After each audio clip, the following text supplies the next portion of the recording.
The idea of being watched is one of humanity's most ancient anxieties. But what happens when observation ceases to be a human act and becomes a structure of power? In Greek mythology, this anguish took the form of a giant named Argos Panoptes, the all-seeing one. Today, thousands of years later, Argos is no longer a myth of flesh and blood, but the invisible foundation of modern societies. In this video, we will trace the path from the primary sources of classical antiquity to the dystopias of George Orwell and the very real dangers of unrestricted social control. To understand the present, we must return to Ovid and Aeschylus. According to primary sources, Argos was a giant, gifted with 100 eyes. His most terrifying trait was not merely his sight, but his uninterrupted vigil. While 2 eyes slept, the other 98 remained open, standing guard.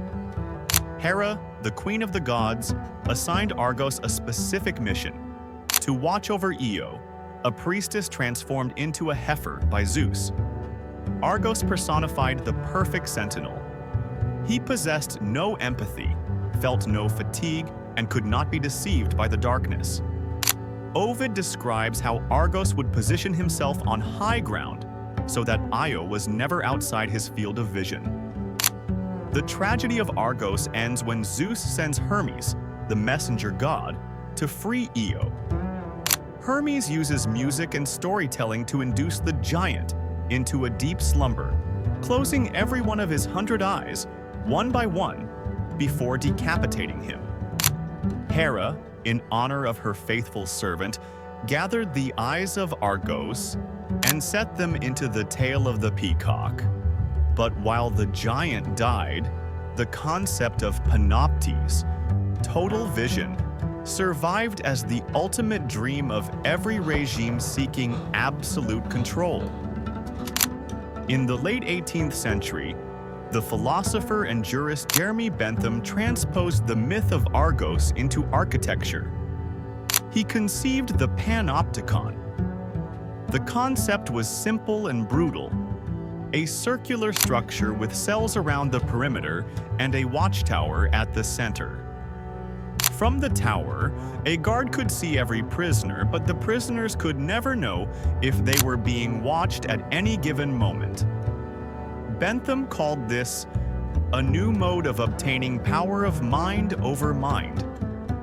Here, the connection to Argos becomes political. Social control no longer requires 100 physical eyes. It requires only the perception of surveillance. As later analyzed by Michel Foucault, the Panopticon transforms the individual into their own jailer. If you believe that Argos is watching, you behave according to the will of those who hold the gaze. The 20th century gave Argos a new set of tools: technology. George Orwell, in his seminal work 1984, updated the myth for the electronic age. Big Brother is the modern Argos. Through the telescreens, the state does not just observe what you do. It seeks to detect, through facial micro-expressions, what you think, the so-called thought crime.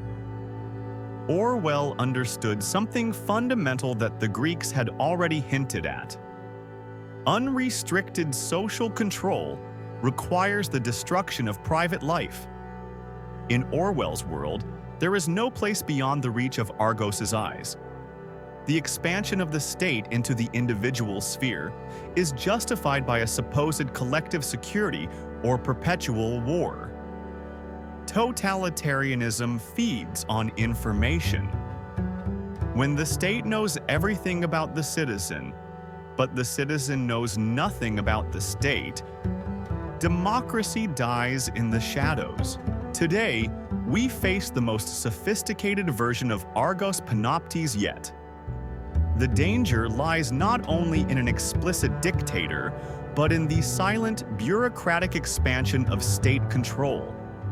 Through big data processing, facial recognition, and the digital footprint, The modern state has accumulated power that would make the tyrants of antiquity look like amateurs.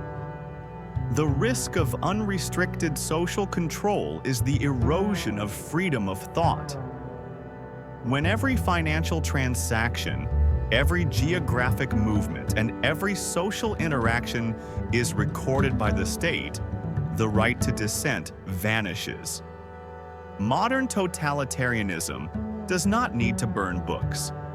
It makes undesirable behavior statistically impossible through social credit systems and algorithmic surveillance. As citizens, we must ask, to what extent does state expansion in the name of efficiency justify the death of our privacy? Thank you very much for watching this analysis until the end.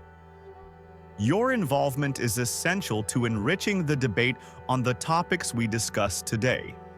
Therefore, I invite you to share your thoughts or questions in the comments below. Please feel free to suggest topics you would like to see explored in our upcoming videos. To keep receiving this detailed content, please consider subscribing to the channel. Your support is what enables the maintenance of independent and thorough production. Best regards, and see you next time.